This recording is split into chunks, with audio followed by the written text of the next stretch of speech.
Hello, everyone. Hello. Hello.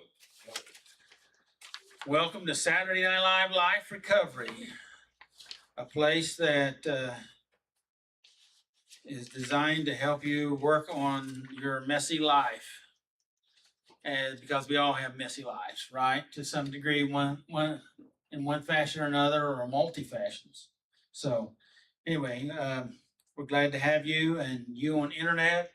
We've had some trouble. We had some trouble last week, but my son-in-law came in and worked us over and got it fixed. I asked him, what'd you do? And he said, I don't know. But we got it gone. And so, anyway, it's going. So anyway, we're glad. We're happy.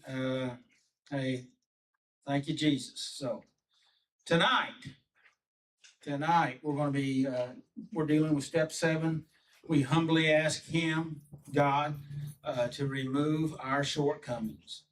Our topic for tonight is into the open, which kind of is a kind of incomplete thought there, and we're gonna try to round out that thought and put some meat on those bones. The scripture that goes with that topic is Philippians 2:5-9. So welcome, and I think, and I say this almost every time, but I think this will be a really good topic, subject matter to help us to come to the place that we are able to humbly come to God and let him remove our shortcomings, which means that we decide that we can't do it because we haven't been able to do it. We've tried hard, but only he can really do that. And until we recognize that and surrender to that and allow him to do that, it's impossible. So that's what we're going to be talking about tonight. That's what step 6 was, getting us ready to do this. Step 7 is to do it. And our topic here is basically, what do you think that some of you've all hopefully looked at the material. So what do you think that term means, into the open? Nowhere to hide. That's good. Yeah. Good. Becoming visible. Say it again. Becoming visible. Becoming visible. I like that. Moving from hiding, being invisible, to being visible. Being open and really weren't invisible, but vulnerable. Or at least we feel vulnerable. Yeah. Probably we're less vulnerable than we really are. So. You want me to read the thing? Yeah. Well, let me ask the question first. That was kind of as I was thinking about it, I thought we ought to open up. You surprised me there, Willie. You studied too far ahead or something, But because Linda always asks me what the topic is, and I gave her the topic. She says, well, "What does that mean?" And basically, I said the same thing you said. So, what did Willie say? Basically, stop hiding. Yeah, stop hiding. Yeah. Nowhere to hide. Nowhere to hide. And so what does into the open, Philippians 2:5-9 mean? I'm glad you read that. Well, why don't you read that, Tommy? Phrase into the open fits. A little louder so that they can hear you at home. The phrase into the open fits Philippians 2:5-9 because this passage calls us to stop hiding behind pride, self-protection, self-reliance, and only opening and instantly openly what? Let me read that. Yeah. Okay. But before you do that, so it says that we stop hiding behind. There's three things, right? Pride, self-reliance, self-protection, and self-reliance. What's self-reliance, Tommy? I can do it. I got this. It's all me. I control this. I'm the God of my world. I'm the God of my world. Yeah. Or the way that you'd say, I'm Superman. Yeah.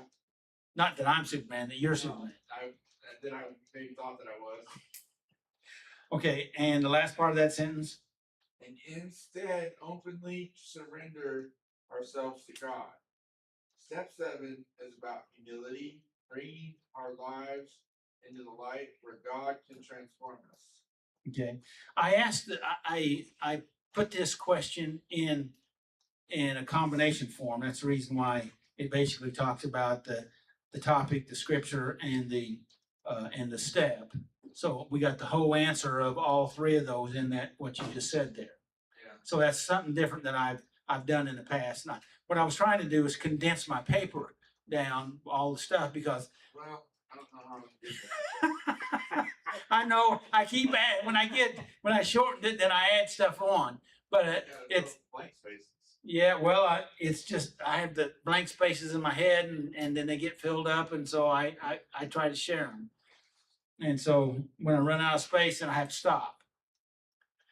So Robert wants me to stop before then. So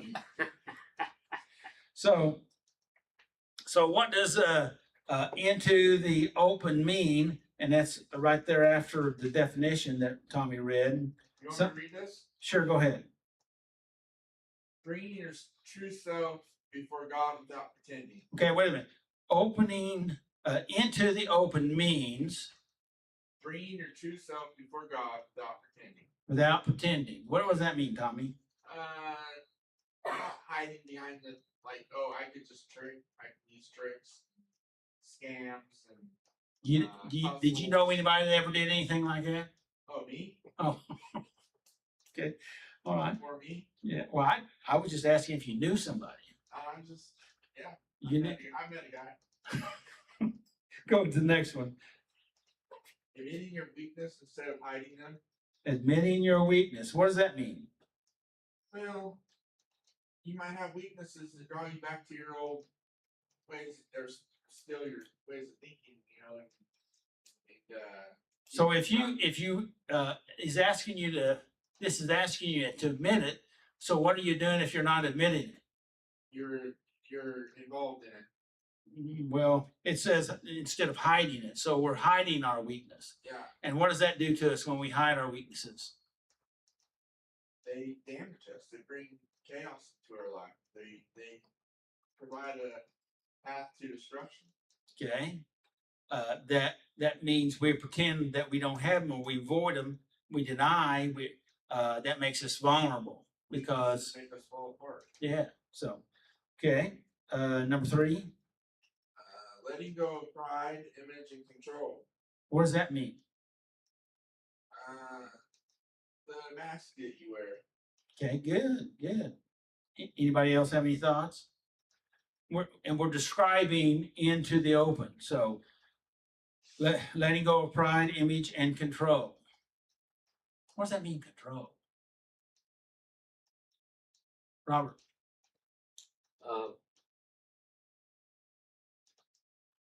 We don't like to be seen in a bad light. At least I don't.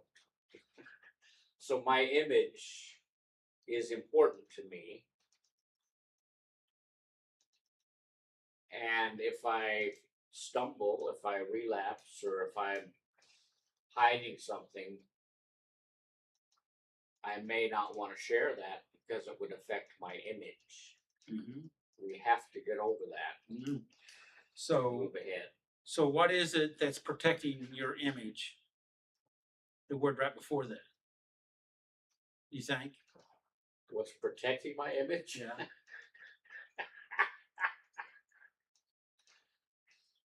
Well, pride, I guess. I was thinking it was the pride there. Yeah, but we have to. That's why the word humble is so important. We have to humble ourselves. And so, how does pride and image connect with control? What do you think? Well, Well, the image we protect or the image we try to project is something that we can control somewhat until the secrets come out. And it's better for our image if we'd only realize it ahead of time. We reflect a better image of ourselves if we're the ones that expose those things. Good, yes. If someone else has to expose them and we have to admit that we were trying to hide them, then that's not a very good, that's not a projection of a good image.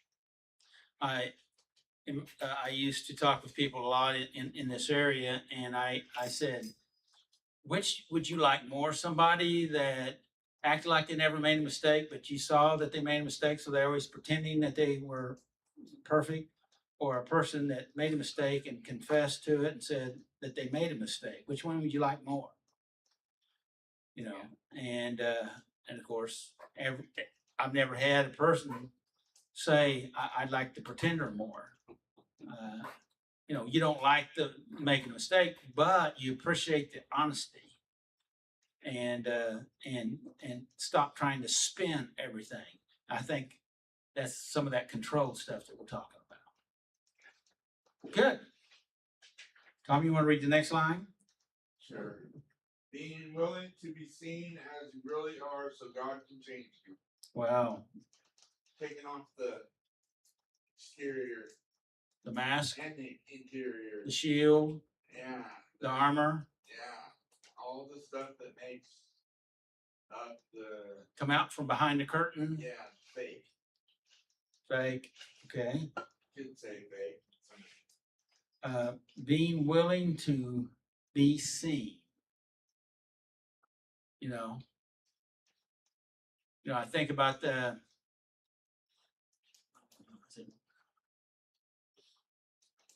I can't think of Haggai. That's it, Haggai. Haggai, that's Abraham's, it was Sarah's handmaiden that she volunteered to have a child with Abraham. And when Sarah got mad at her and she ran off into the desert, she said that God was the God who saw her for what she was, that, you know, the way she was, but she saw her. Instead of being a thing, she was a person. Does that make sense? And trying to think of the name. It's I can't think of it right now, but anyway, the name of God that she used, the God that sees me. Anyway, as we really are. What does that mean? Seeing us as we really are. Not as we present ourselves, but what we really are. And what is that? Now this is a tricky question here. I just asked. We're all work in progress. Well, that's true. That's true. We're sinners saved by grace. Yeah, well, that's, some people like to say it that way. It's Elroy. Elroy, Warts and all. warts and all. That was the God that the name of God, Elroy. Warts and all, yes, and but not only that, but God sees us not only with our warts and all, but He also sees who we really are. They're good. He sees the identity that God gave us before we were born. But for us to get better, we have to be willing to be seen, and that's that humility that you was talking about a moment ago, Robert. Yeah. And so we have to be willing to stop hiding. That's what Willie was talking about a while ago.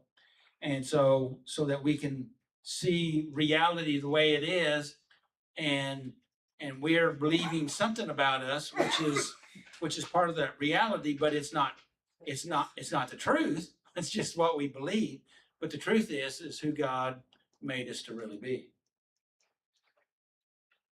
I may have complicated that too much, but all right, I'll let you read the last one. Living transparently before God and others. What do you think? Well, it's being more open to the idea of being social as part of a social movement. I mean, I'm thinking here. Well, I'm glad you're thinking, and I think you're, To be a part of something is what I'm thinking. yes, and you know, and Before you want to hide from everything. I think you're telling some of your stories, what I'm thinking, Yeah, right? beneficial. Yeah. Yes, sir. It seems like when we're when we're going the wrong direction, we have a tendency to start hiding again. Not only hiding our actions, but hiding ourselves. We isolate ourselves. We don't want to talk to anyone. We don't want to see and hear anyone knock on our door. And if they do, we don't want to answer it, you know? And so transparency is, we're an open book. Ask me any question you want. I'll be happy to answer. I want my friends around me.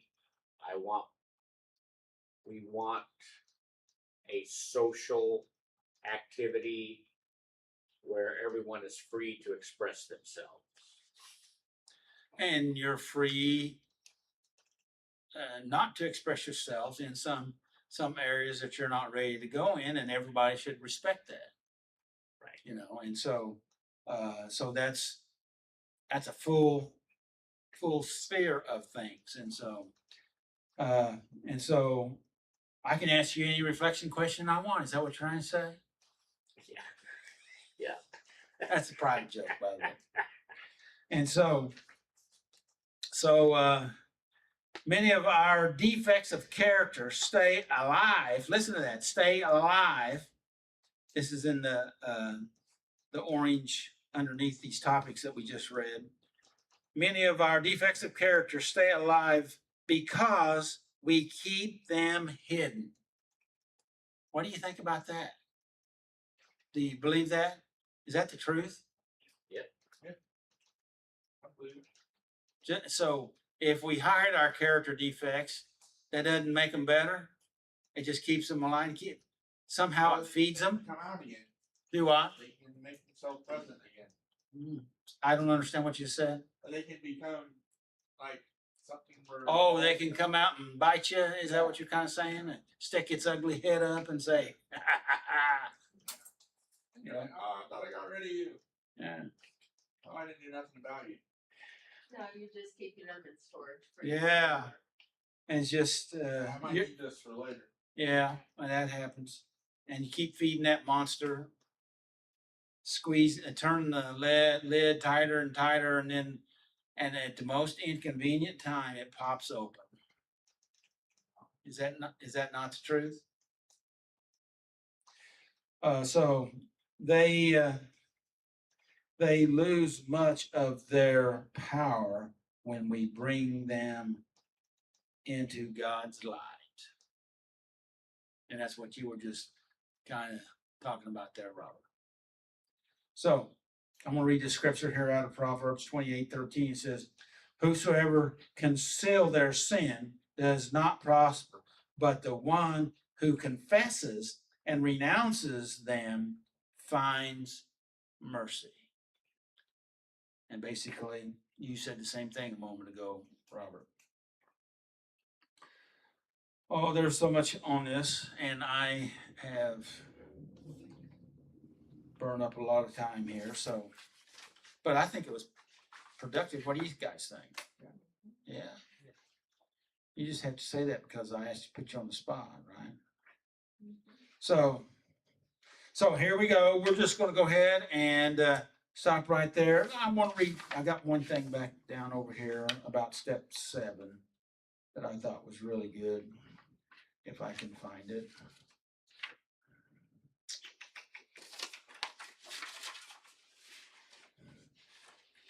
Yeah, I think this is it. That perspective, and that perspective is talking about trusting Him, trusting God for His grace. Says that perspective shifts step 7 from merely trying hard to trust God to transform us,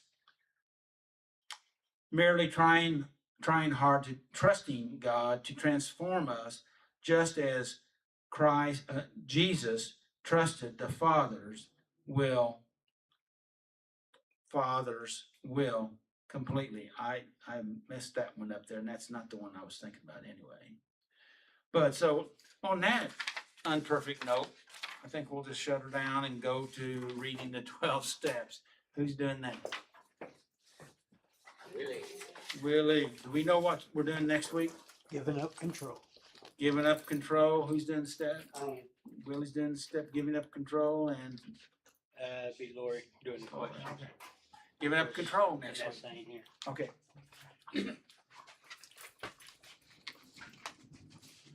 Good evening.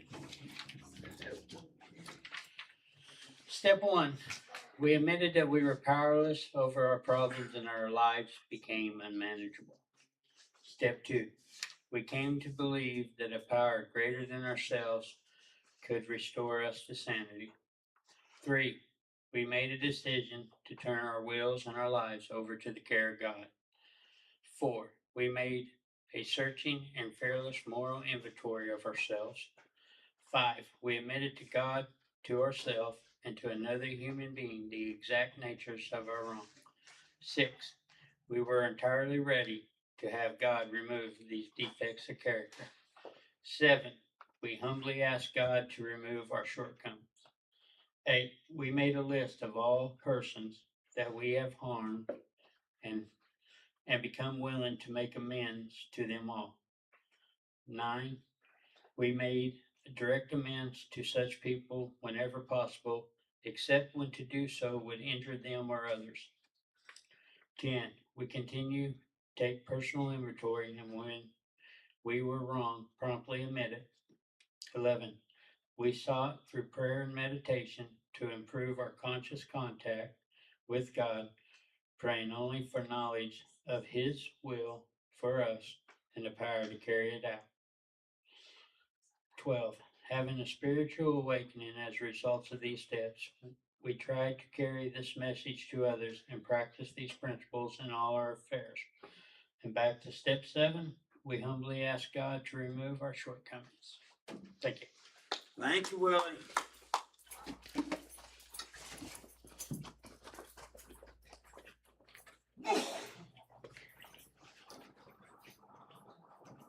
Hello, everybody. Hello. Hello, Tommy. So, Tommy, why'd you select this topic tonight? Let me tell you why.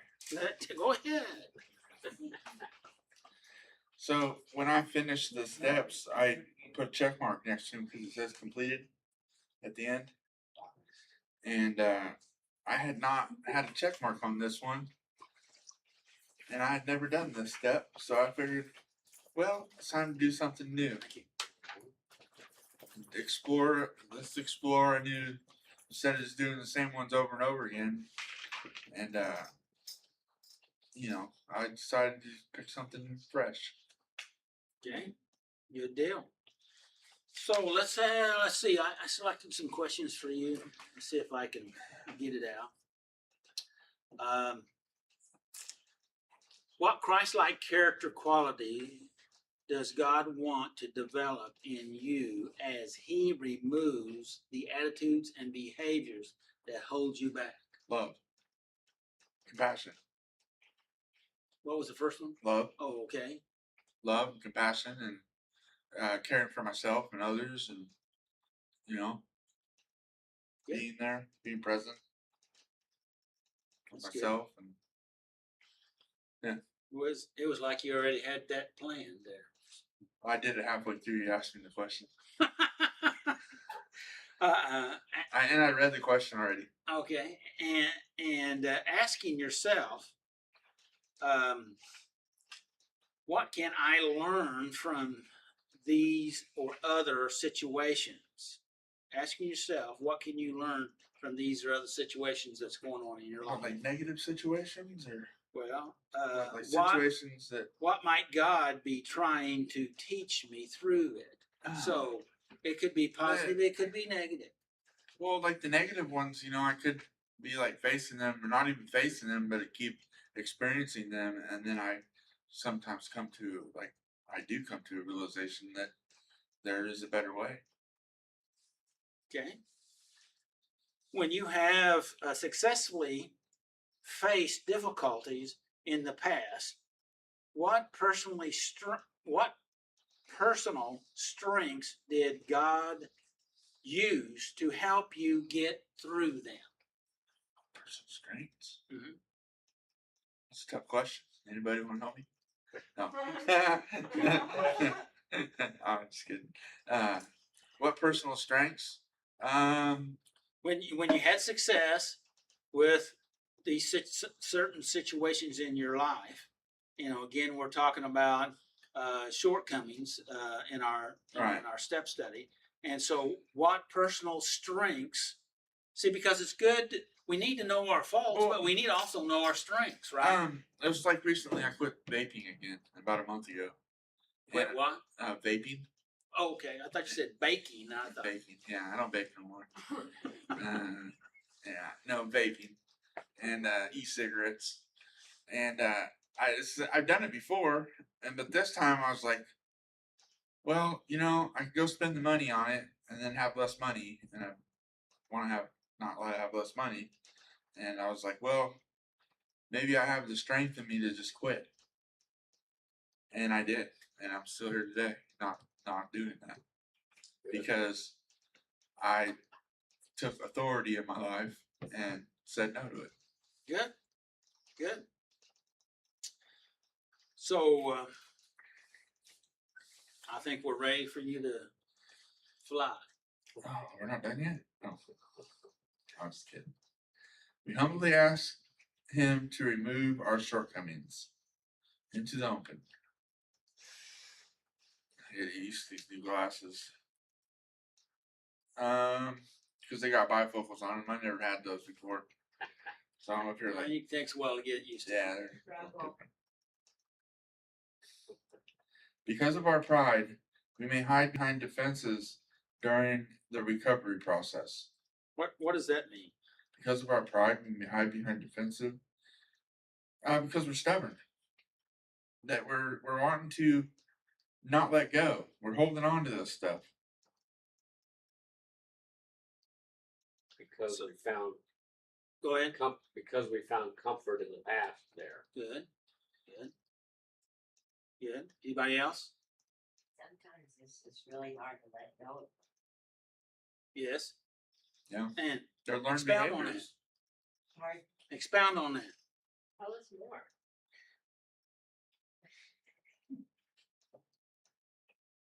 I can't right now. Well, okay, that's no problem. Anybody else? Laura, you have anything you'd like to add? Okay. I just did that for her benefit. I appreciate it. Go ahead. We may hide behind our good reputation, our important position, or a delusion of our superiority. What does that mean? We may think we have like grandiose thinking. Right? What is grandiose thinking? I'm bigger and better and more important than anything that's ever existed. You mean like Superman? Beyond Superman. Invincible? Yeah, Superman ain't got nothing on me. No. Yeah, that's grandiose thinking, Yeah. right? Yeah, Yeah. that stuff right there.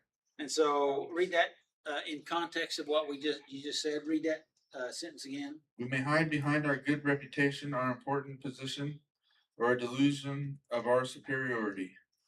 Okay. Well, I'm a fire chief, but not a fire chief, but I could be like a fire chief. I could be a lawyer, somebody that has, a position in life, but they also have an addiction. Sure, you know? very possible.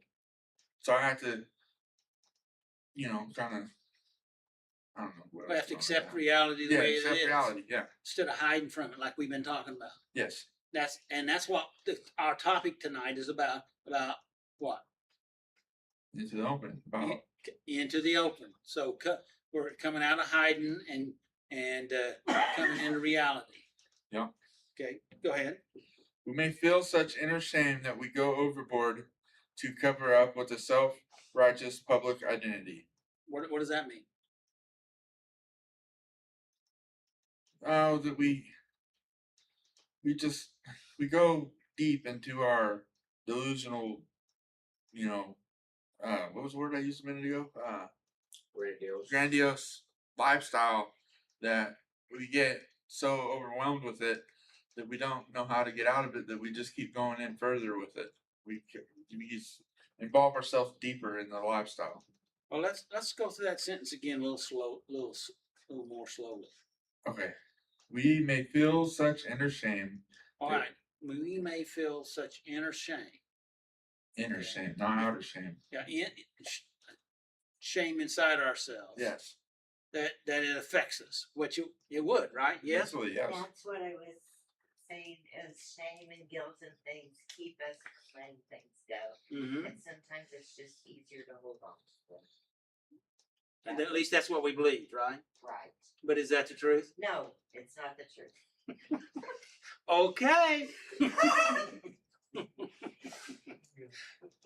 Good. All right. So now, we're feeling this inner shame, and then what?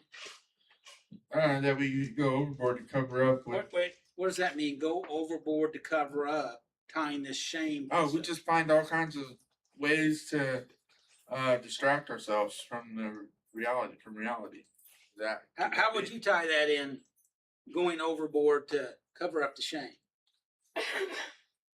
Going overboard to cover up the shame. I've experienced this a lot in my life because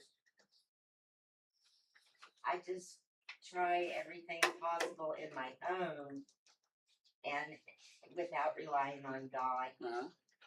And the shame can really make you. It's a very effective weapon. Yes, the Satan uses. Yes. Destructive tool. Yes. And actually, he doesn't even really get to use it on it. We use it on ourselves. That is Yes. true. Thought I'd slip that one in there real quick. So we're going overboard to cover up. Okay, go ahead. Many times in order to cover up, it will cause we'll start lying. Mm-hmm. And then we have to remember that lie so we lie more and more and more and more, and it becomes a real chore to cover all that up. Mm-hmm. Right. Nice. Any other comments before we finish the rest of that? Go ahead. I understand that we go overboard to cover up with a self-righteous public identity. Public identity. What does that mean? Well, A self-righteous public identity. I'm seen this way, so this is the way I am. I'm wearing a witnesses. suit of professional or maybe even religious, sophistication, intelligent, maybe, all these different we're making ourselves look better or feel better or both, to present to the public this identity we want everybody to see, which is really a false identity. Yes, ma'am. It's putting on your moral makeup every day so the world doesn't see your true ugly self. Very good. How about that I one? haven't heard that one before. Moral makeup. Moral makeup. I like that. I've never heard that one either. It just came to me. Well, Because, the only day of the week I wear any makeup is Sunday, and then it's very, very minimal. But heaven forbid I go to church and step on that platform Sunday morning without a little bit of something on my eyes. That ain't gonna happen. So that is self-righteous identity. Is that what you're saying? Huh? Public identity. That one is just, I'm just playing. self-pride, because, But that I don't term, I'm have stealing no that term. eyelash. I'm stealing that term. That Please do, moral- because God just gave it to moral me. makeup, That just so. came out of nowhere. But that's what we're doing. yeah. We're putting on our moral makeup so the world doesn't see who we truly are. Put on our cape and our look, I'm a superhero. Our Our- Mask and our cape and our costume costume. Yeah, that's what I was thinking. and mask and Yeah. makeup and So we can look in the mirror and lie to ourselves about how good we are. mhm. And then eventually we're believing that lie about ourselves. Well, it starts with lying to others, Yeah. and hopefully they believe it, and if they believe it, maybe we'll believe it, but it never really works. No. So, okay, man, we're buzzing along here, aren't we? We got 3 sentences, so I'm gonna have to, Doug? it's- huh? You're all right. Okay. All right, go ahead. Those of us who try to protect ourselves in these ways will need a dramatic change of attitude. Well, what do you think? What does that mean? You need to check in with yourself. See what's really going on with you. Let God move in your life a little bit instead of, making all the choices, making these decisions to be this fake person that needs some recovery. Would you read that sentence again? Those of us who have tried to protect ourselves in these ways will need a dramatic change of attitude.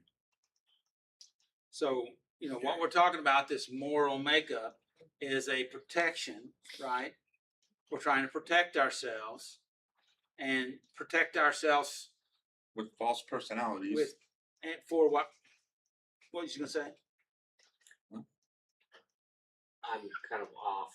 Look, so finish what you're saying first. Well, I was just going to ask, why do we, what are we trying to protect why are we trying to protect ourselves, and what are we trying to protect ourselves for? To hold on to the addiction. It's easier to live in sin than it is to give it up. And why is that, you think? Because It's we're just prideful. comfortable. It's comfortable and Prideful. that we're prideful. Yeah. It's familiar. We like, But the thing of it is, we're trying to cover it up. What does that say? we like to make ourselves feel better than we know we are. Yeah, we're trying to protect ourselves with this moral makeup that we're doing. Yes, sir. So I think the key thing there is attitude. Attitude. We have to reach a point where we realize that there's something wrong on the inside of us. It's not outward things that are the problem. It's inside us. And that's what God's trying to do, or that's what this step is trying to help us realize, that we've got to be like Christ. We have to have a humble attitude. We have to realize that God's will for us is much better than if we just let Him work in us. Things are going to be a lot better than if we don't. Mm-hmm. It's true. That's true. But see, what's going on here, and we're talking about it, but the word that we're talking around is control. We're trying to control our image. Okay, we're wanting people to accept us. Okay, and we're stuck, and we're hiding, and we don't believe we can, but we want to. You see all this spinning that we're doing here, and boy, that's a lot of work. That takes a lot of energy. Yeah.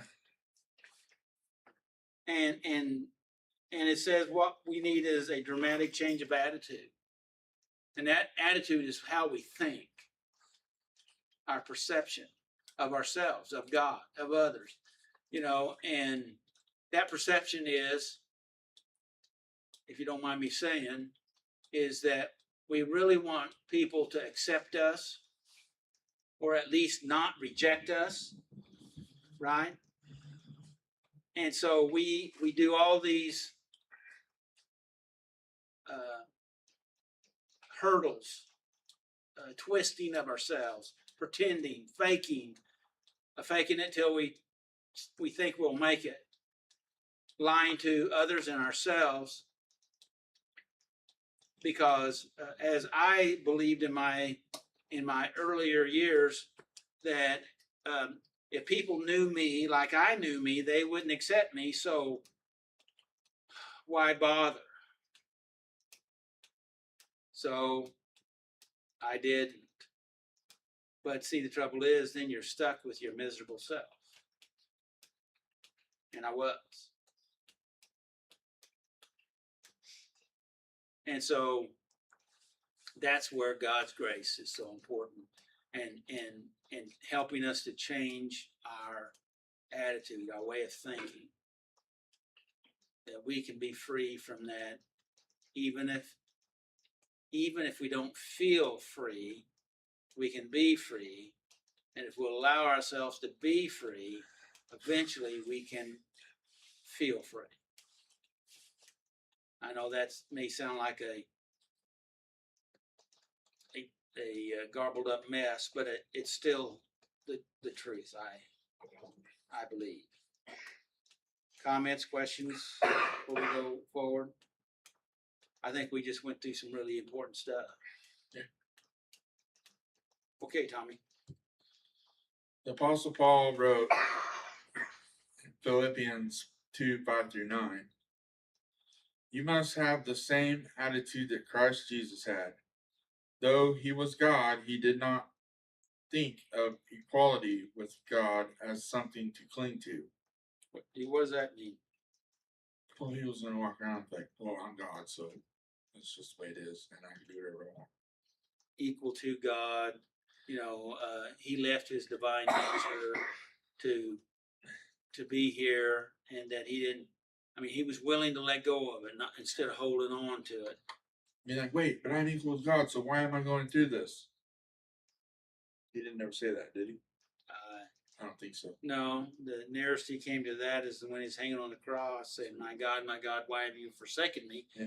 And he was feeling that, yeah. But just because he said that doesn't mean that God did forsake him, but that's how he's feeling. Well, sometimes we put ourselves in that position. Right? You bet. And that's the reason why I said a while ago, we have to have that attitude change, which eventually affect how we feel. Go ahead. Instead, he gave up his divine privileges. He took the humble position of a slave and was born as a human being. What does that mean? Took the humble position as a slave and was born as a human being. Well, he could have been like another. Well, he was equal to God, so his form wasn't human. Right. He was, like not an angel, but he was a being. He went from the exalted state to one of the lowest states of like living a slave. Yeah. Slave to this societal world, or that societal world they lived in. Yeah. Go ahead. When he appeared in human form, he humbled himself in obedience to God and died a criminal's death on a cross. What does that mean? He died a criminal's death on a cross. Well, he went to trial. He was convicted, and his sentence was death. Right. But not only was he lived here, came to earth as a human, Yeah. but then he went to one of the lowest states of a human A slave. as a slave and as a criminal that died on the cross. The cross was the worst way of dying the Romans had. A Roman citizen that could not be couldn't be killed on a cross. Only thieves and Murderers. criminals could, from what I understand, could be executed that way. Right. And so he that's trying to help us see the polar aspects of what was going on here, from his divine nature to what he lived here and died here in life. Go ahead. Therefore, God elevated him to the place of highest honor and gave him the name above all other names. What do you think that means? Oh, he showed him that he didn't forsake him. He didn't forget him. He showed him. He said, I didn't forget you. You're equal to me. And exalted him. But not only did that for Jesus, but the two thieves on the cross, the one that just asked Jesus to remember him when he got to paradise. He said, we deserve to die. We did what we did. And he said, would you just remember me? He didn't ask God to forgive him. Yeah. He just asked him to remember me. And basically that was faith. Yeah. And he said, I'll see you today in paradise. And I don't, something about, God exalted Jesus, but he also took that criminal and exalted him too, like he'd do for all of us. Yeah. Like he will do for all of us. He does. Just a thought. One of my thoughts. Okay, go ahead. The author of Hebrews wrote in Hebrews 12:2, we do this by keeping our eyes on Jesus, the champion who initiates and perfects our faith. Because of the joy awaiting him, he endured. Wait. Sorry. I put on there in my notes that on the New King James Version, it says the author and finisher of our faith. I thought that was, I wanted to, Yeah. he not only created, but he also finished it, our faith, in the New King James. And so I think that's pretty good. By the way, anybody here know who the author of Hebrews is? That's a trick question, by the way. Hebrews is Paul. huh? A lot of people say it's Paul. And I know there's a lot of people say it's Paul. In fact, for a long time I thought it was Paul, but they're not convinced it's Paul. In fact, they have several different theories about different ones. John? No, Oh. it's Apollos. They think probably Apollos was actually, he's number one possibility. Oh. Barnabas is number two possibility, and Oh. Apostle Paul was number three possibility. Huh. And because of some of the speech patterns, so it's just it's just one of those questions. I thought, as a lot of people, as most of you, thought that Paul was the author of Hebrews, but you can explore and see. Prove me wrong. Go ahead. Because go ahead. That was my last statement. I was trying to be cute. Oh, okay. Go ahead. Because of the joy awaiting him, he endured the cross, disregarding its shame. Now he is seated in the place of honor beside God's throne. So he took him out of that darkness that he thought he was trapped in. Jesus thought he was forgotten and left to die with these two criminals. He was a convicted criminal himself. Even though it was a sham trial. It was a sham trial, yeah. But it's gonna say how many people today in this life go through that type of stuff. It happens a lot. It does. In fact, I was talking to a guy here today that's part of our church that spent many years in jail You know? for accusations, and they never.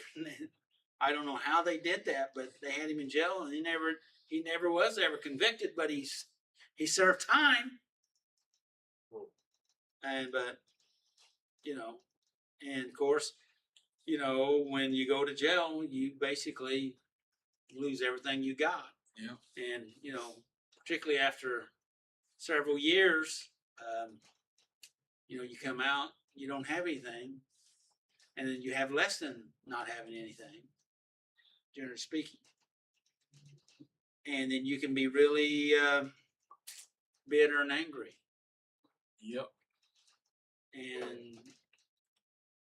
But God has worked in his life. He's turned it around.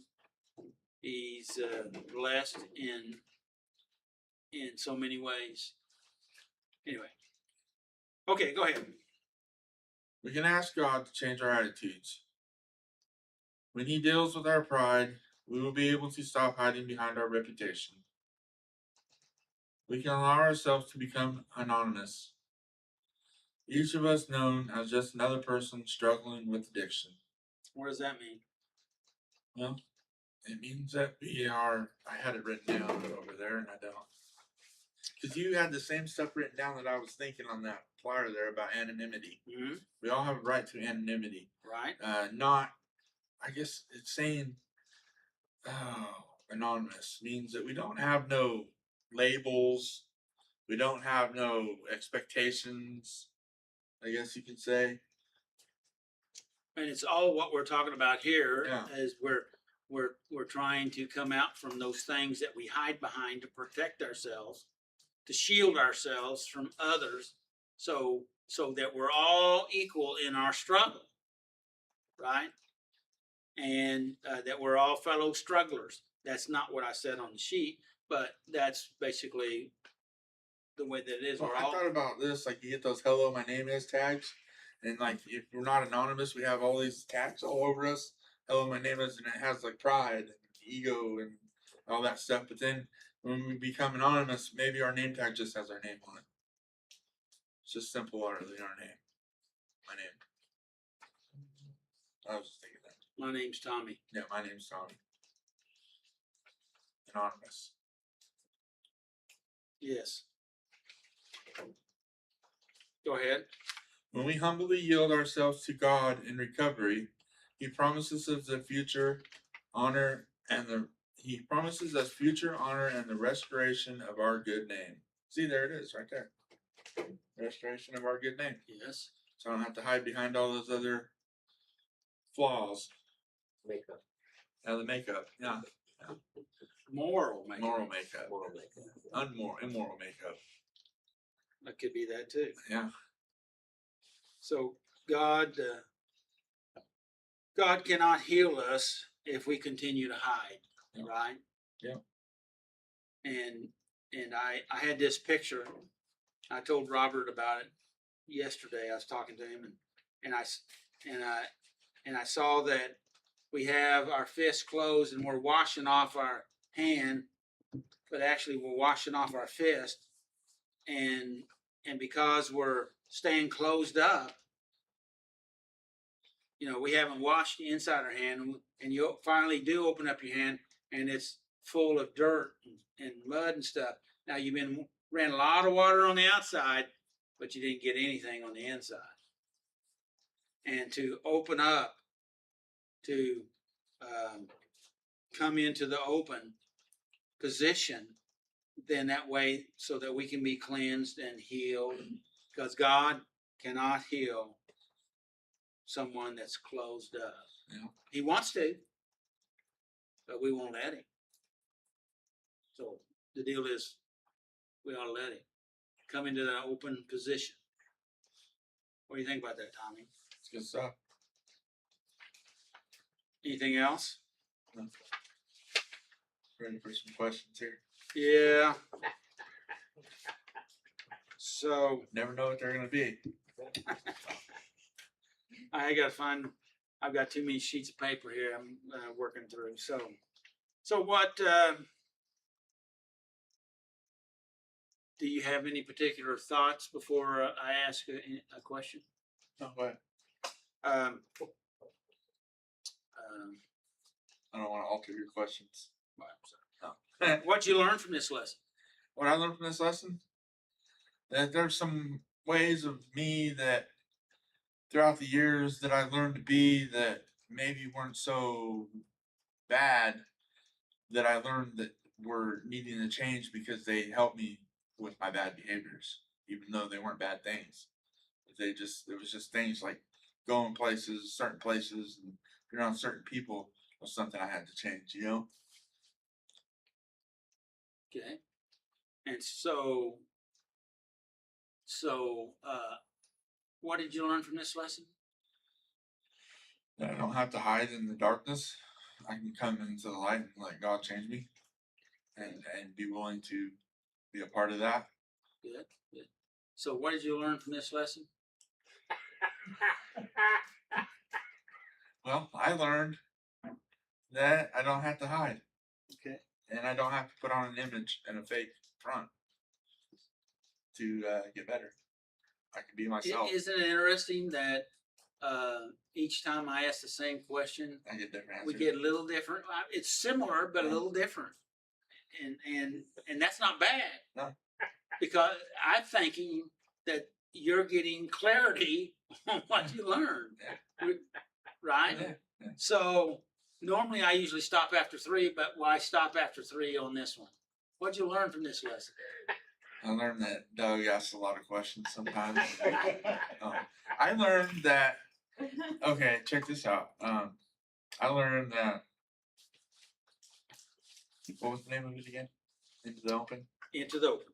Into the open. That you've been hiding in this. I've been hiding in this darkness, and that there's this place of freedom that I now hope I live in, and it's easy to get there, but it might seem like a long road, you know, to get there, but it's accessible.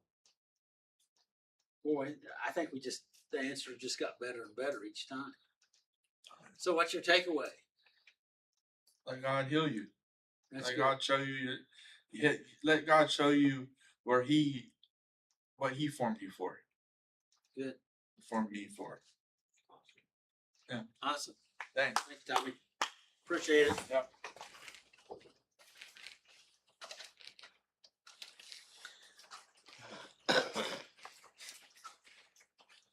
Robert.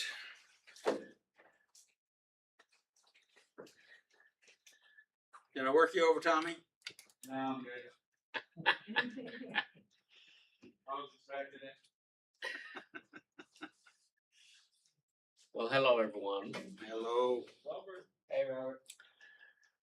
All right, we're on the reflection questions into the open. Number 1, have I disguised my addiction by covering it up with a good image? Have I hidden behind a good reputation?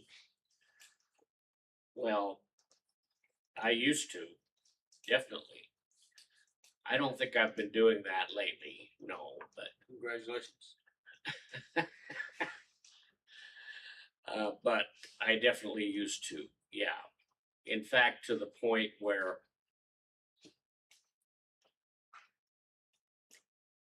I would go out of my way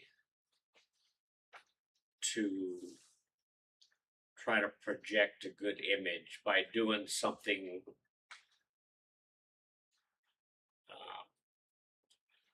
kind of, what was that word?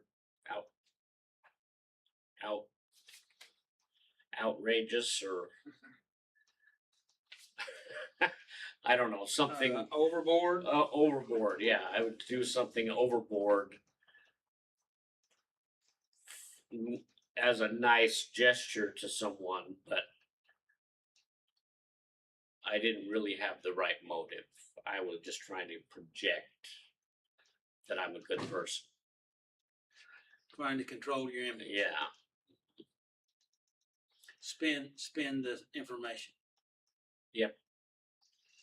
Unfortunately, I mean, I hate to admit that, but yes, I did it. But that's what the whole lesson's about, right? Right. Admitting it. Okay. Is that enough on that one? Yes, sir. Yeah. Whenever you pull the plug, it's All right. Do I still fear that others will find out about my addiction? No, I have no fear of that whatsoever. because I tell people I carry a coin with me in my pocket that every time I pull change out of my pocket to pay something at the store, the coin is right there. And a lot of people ask me what that coin is. And I say, well, I'm glad you asked. And then I tell them. good deal. And every time you do that and you share that, something happens to you, right? Right.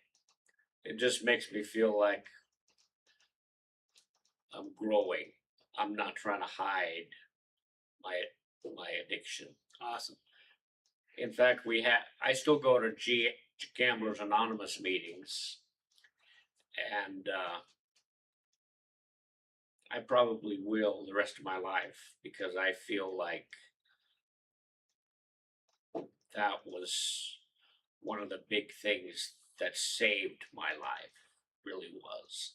But anyway, when you go around the room and introduce yourself, hi, I'm Robert, I'm a compulsive gambler. Well, a lot of people will say, hi, I'm so-and-so, I'm a recovering compulsive gambler. And I don't like to say that personally. It's just my own opinion. But I said the other night that I don't like to really say that I'm recovering. I believe I am recovering, but I don't believe I will ever be a recovered compulsive gambler. I'm always going to be a compulsive gambler. And I have to reinforce that in my own mind by admitting it. Good. That's honesty, Yeah. in my opinion. Will my pride be hurt if someone knows the extent of it? No, my pride is, although I am a pretty proud person, and my pride caused me a lot of trouble, my pride does not extend to worrying if somebody knows how bad of a compulsive gambler I was. I don't care about that anymore. Am I willing to share it if it will help others? Absolutely. I feel like it's my responsibility to share my own experience with gambling with as many people as will listen, because it is a big problem in this world, and I don't think people really realize how big of a problem it can be. So if I can help them learn something about it, I want to.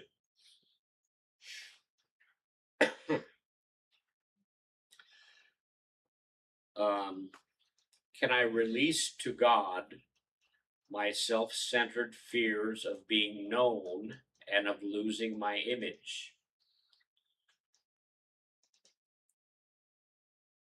Yes. And if so, write a prayer to God expressing your desire to do so. Well, I wrote, Dear Heavenly Father, you know everything. I've told you everything. I used to be afraid of people finding out about my gambling. You have helped me, but please continue to help me realize that only by being honest and truthful can I find joy in life and do your will. Amen. good. And that's the absolute truth. God has helped me. You all know that I struggled with gambling for many, many, many years, and it caused a lot of pain and heartache in my life. But I can't even say that it caused it. I caused it. Good. Because I succumbed to that habit, even though I knew in the back of my mind that it was not good for me. I still did it. Nobody forced me, but thanks be to God that I'm not controlled by that addiction anymore. At least to this point. And I hope to continue that. And that is contingent on humility. Yes, Would you agree with that? definitely. And that's what step 7 is all about, is being humble. Humble enough to call on God to do something for us that we can't do for ourselves. And it really impressed me how the verses here just showed Jesus as our example. Right. Look how humble he was. And he didn't do that for himself. He didn't do that for his own glory. He didn't get any glory out of it until the end when he was glorified. But he did that for us. Yes. He did that for us. What a wonderful thing. We should not squander that gift that God's given us. Now, Doug had some extra reflection questions on the page here that he asked me if I wanted to go through. And I said, you're going to really make me work this time, huh? Yeah, But- so it's on the same sheet that you've got. Yeah, It's got the bottom reflection of the questions. first page. Well, their pages will be different than our pages, but Okay, well, it's a reflection question. Front page. Do I? It's on the front page. Okay, yes. all right. The first one is, what am I still trying to hide from God or from others? And I've thought about this one a long time, and I really can't think of anything that I'm trying to hide at this moment. But there probably is something. And that's a very honest attitude. Yeah. So what about you? What are you trying to hide? You don't have to say, but that's a question, right? Yeah. We ought to ponder. What am I trying to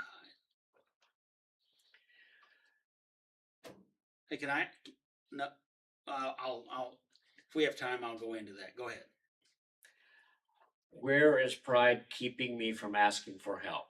Well, like Tommy was saying, he stopped vaping. Well, I'm trying to stop smoking. And I think my pride is kind of keeping me from asking for help in a humble way. So I'm going to work on that because I haven't been real successful stopping smoking. I have been smoking a lot less, but I have not completely quit, and I really want to. So I gotta really be honest with God and say, hey, I can't do it on my own. Will you please help me? Awesome. What would it look like to become more like Christ in this situation? So in the situation about trying to quit smoking,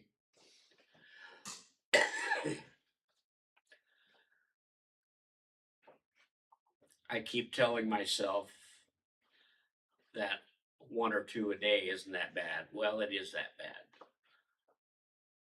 I need to be honest. I need to be humble enough to be honest with God that I can't do it by myself. Jesus, even though he had no sin, he was treated like a sinner. He was treated like a criminal. Right. And he willingly did what God asked him to do.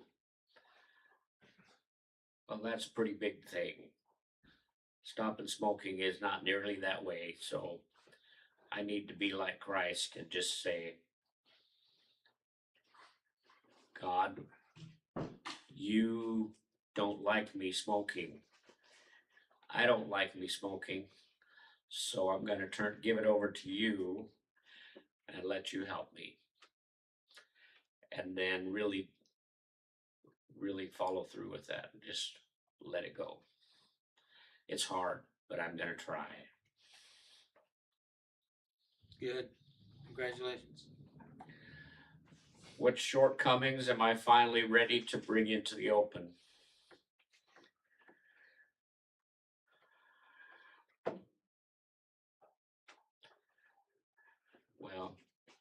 Well, Again, you only have to talk about what you feel comfortable about talking. yeah, I know.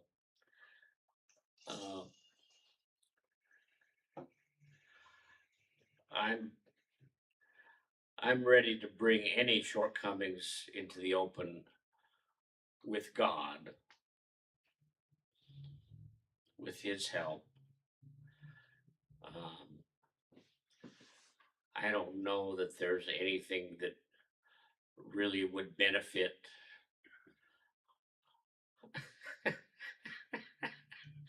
You know, there's some. Okay, here's a shortcoming. I'm not sure it's going to benefit anyone if I bring it in the open, but I'll tell you.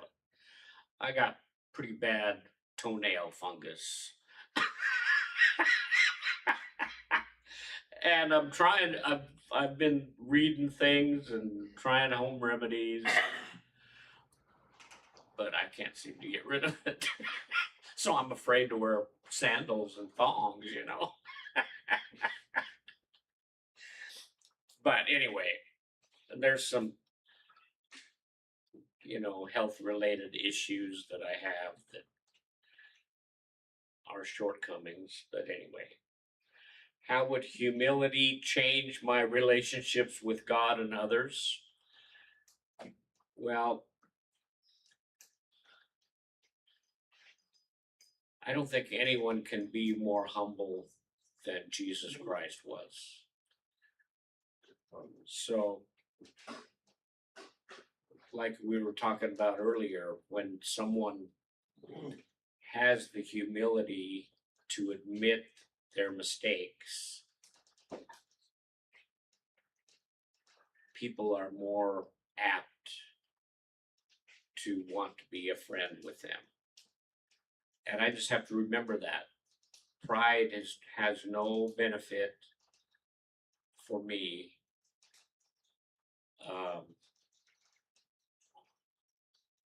Overdone. We have to have a little bit of pride in ourselves to take care of ourselves and our home and our vehicle, things like that. We have to have pride to be clean. But as far as relationships with God and others, we just need to be humble and things will work out. Good. Is there anything I continue trying to control that I need to surrender to God?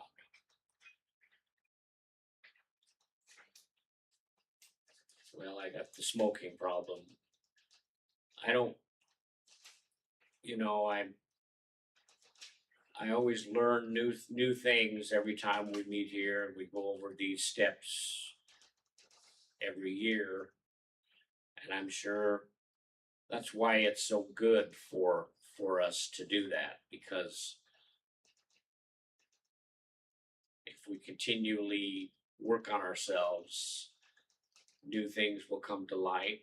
We'll see that maybe we thought we had something all fixed, that God got us through it, but now we're trying to take control again, and we got to work on that again. So I don't want to get too comfortable and think that I've made it. I'm never going to make it. I still need God's help in everything I do, and especially in staying free from addiction. Awesome. So, now you mentioned last week that you actually did the same thing last year, right? I did, Okay. but I have different answers this year. And so I was wondering, how would you compare the two? I think I'm more open now than I was a year ago.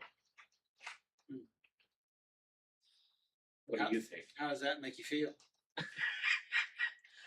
Well, it makes me feel good. Yeah. But do you remember my answers from last? I remember pieces of it. I remember you standing there and I bumped you a few times and but it was okay. I mean, it was good for the time.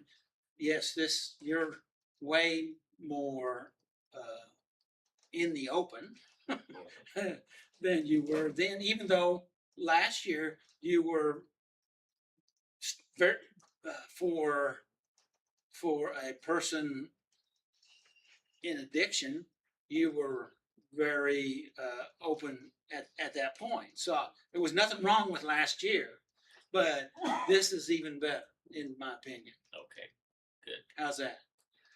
Means I'm making progress. Right. So what did you learn out of your lesson this week? That it only works if we have the humility to ask God to help us. That's what we have to have. And we have to realize that we cannot do it on our own. We just can't. Good. And your takeaway? I won't ask you 4 times the same question. I don't know why. I don't know why I did that to Tommy. It was just something that was there at the time. Yeah. So what your takeaway is? My takeaway is I want to be in the open. It's much better than hiding. Can you expound on that? I spent a lot of years hiding. And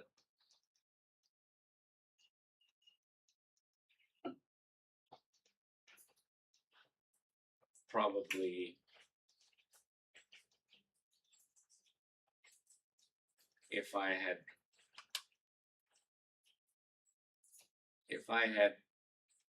done what we've been talking about tonight many, many years ago, my life would have been different and not so traumatic. But things happen for a reason. I believe that. So I probably was not ready at that time. Thank God I'm ready today. Well, the final chapters haven't been written yet. Yes, that's true. And there's more to come. So, all right. Well, thank you very much. Thank you. Appreciate it.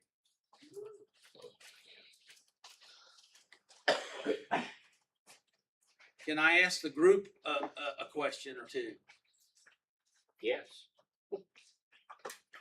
It's their turn. I get one. I got one. You have I do. Do what? I said, those are on the mic for exempt. I couldn't hear you. I said, we're being, Robert are exempt. No, I want to, We've already this figured out. this is a kind of a research question, my Okay. research. All right. Okay, and I was talking to a person today, and I said, I'm trying to remember exactly how I said it, and I may not even want to say it that way. But the idea is, I think the idea is that when we feel that God has told us to do something, He drops things in our head, like we're talking about here, dealing with shortcomings, being humble, things like that. That we would we'd pay attention to that and do that. Would you agree that would be the assumption? Yeah. No response. That's a trick question, I believe. Well, I'm just wanting to, but my question was to this person.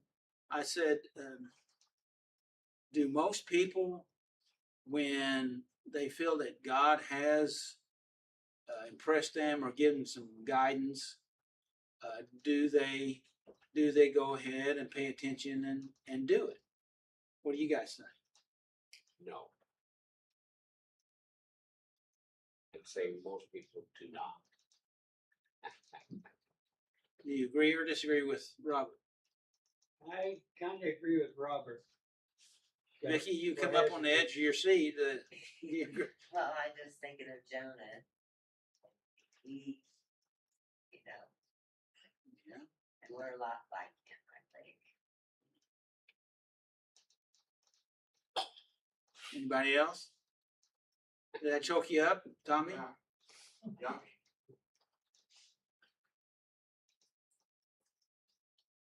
Well, so then is it a consensus that most people do not, they want to hear from God, but then they don't want to comply?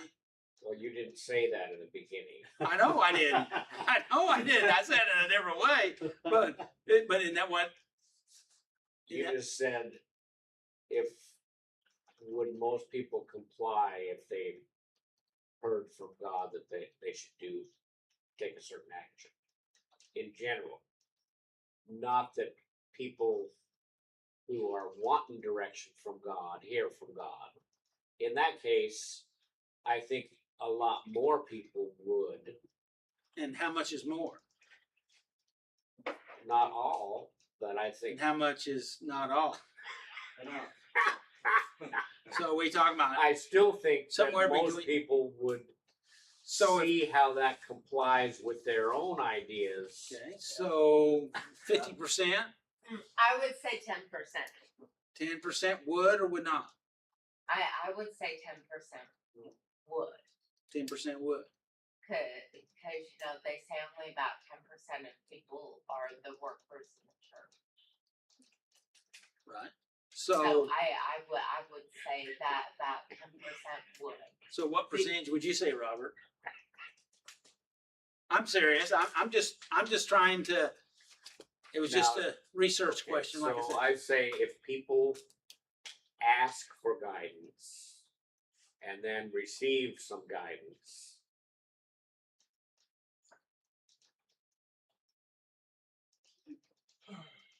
I'll say 25%. Okay. Most of the time, they're probably, I'm sticking with the 10% because if they're asking God, they're only going to do it if it's what they want to hear. A lot of times. Because they're going to sit and wait, no, God's telling me to do this, but that's not what I'm wanting to hear. So I'm going to just continue to sit here and wait until I hear what I want to hear. Anybody else? Did you actually research this question? I am researching it right now. This very moment. I also think that the other 75% probably wouldn't admit that they didn't follow the guidance. Excuse me. Anybody Think it else's comes down thought? to how much you believe, How much you believe? how much your faith is if you're gonna act on it or not. I do believe on that. People ask all the time for stuff that, do they really believe that they're gonna receive it? So if a word comes out, okay, is that really from God or not? And am I just thinking that? So, Yeah, Tommy? I Googled it. Okay. I said, what percentage of Christians admit they hear from God? 35%. That's what Google says. Just hear from God. State that God or higher power talks directly to them. Yes. Okay, yeah, but then, How Just- many are but gonna be willing to the do question something was, about that? how many, what was the percentage of those that would go ahead and follow through and do it? 10%. 100%? 10%. Oh, 10%. I think it's gonna be low, I really do. 10% back. Does that surprise anybody? Not really. So, I'm waiting on Tommy's, response before. You're typing it up. Do I? There's no exact percentage on statistical data tracking how many people immediately obey what they believe God told them to do. There's no data. So where do you guys think you fall? In the 10%. Only You 25%. wanna get out in the open? What do you think about that? Says a lot about us all as people. Says you need to start doing some stuff. Can I make a Take look at suggestion? our own life and see how that applies. Do I?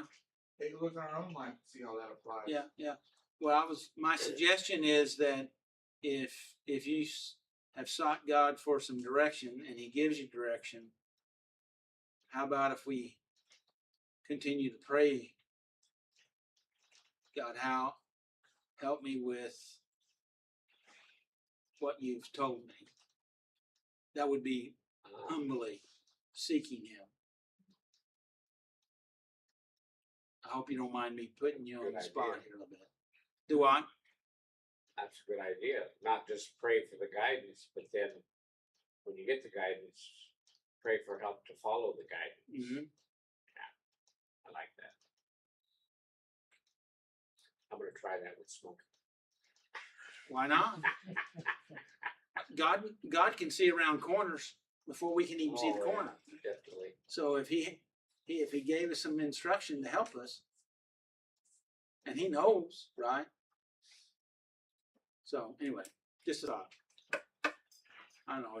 Sometimes I have weird thoughts. May the Lord bless you and keep you. May His face shine upon you and give you His peace. Amen.